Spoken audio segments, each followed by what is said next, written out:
So when we set about making Cana Brava rum, we really wanted to look at the old rums that inspired the classic cocktails, such as the Mary Pickford, the El Presidente, daiquiris, the dreaded mojito, and we looked at the styles of rum around Cuba in the 1920s, and they really all remarkably dry.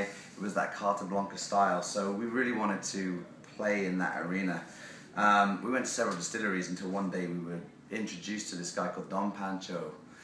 In fact, his full name is Francisco Don Pancho J. Fernandez, and he was the former minister of Cuban rum. He did that for 35 years, where he really mastered the style. He moved to Panama in the 90s and set up a distillery in the Herrera region. The Herrera region of Panama is amazing because it's just abundant in sugarcane. There's volcanic soil that feeds the area, and it just grows everywhere. The name Cana Brava actually comes or means angry cane or wild cane, so it was sort of the name given to the wild sugar cane that surrounds the distillery. The distillery itself was pretty spectacular too. It's an old sugar mill that was built in 1919, and when they were renovating it, they unearthed these stills that were 100% copper and brass that had been made at the American Copper and Brass Works of Cincinnati. So you've got one of the greatest distillers on the planet, brilliant agriculture, and this great distillery that does everything from molasses production to making rum. And so we went down there, and I say we, Dushan Zarek, my business partner at the 86 company, went down there to see Don Pancho to say this is the style of rum we want. And he originally said nope, because he's sort of in semi-retirement and making sipping rums. But eventually we persuaded him to really go forward and make this rum. And what it is a rum that has been continuously distilled. It's quite a high proof, made out of molasses sugar cane.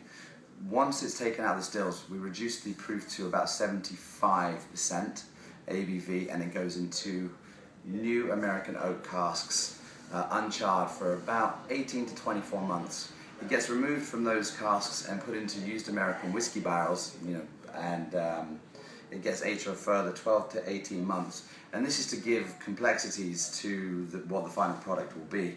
But then it goes through filtrations, and there's 3 filtrations. Your classic particle filtration, it goes through charcoal filtration, which takes out a lot of the flavour and a lot of the colour, and of course it pushes that wood flavours to the background, allowing the cane sugar flavours to be at the foreground. And then the final filtration is a cold filtration, a bit like beer, which really smooths it out. So basically you have an aged and filtered rum, but a very dry one that has got sugar cane as its main characteristic, and those wood flavours just to play a supporting role. It's slightly higher in proof. We put it up to 43% ABV, just again, we wanted it to really kick in cocktails. And during the production, we just tested it in daiquiris and all of those cocktails that I mentioned before to really make sure this was a great old school style of rum that we really wanted to bring back to the United States and the rest of the world.